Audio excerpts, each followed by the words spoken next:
आरती की जय हनुमान लला की। दुष्ट दलन रघुनाथ कला की। जाके बल से गिरिवर कांपे, रोग दोष जाके निकट न झाके। अंजनी पुत्र महाबलदाई, संतन के प्रभु सदा सहारी।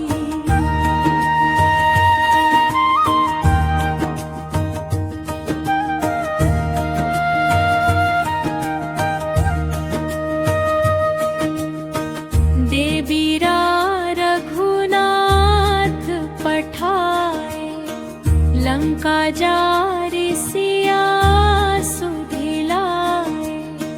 लंका सो कोट समुद्र सिखाए, जात पवन सुत बार न लाए। लंका जारि असुर संहारे, सिया राम जी के काज सवारे।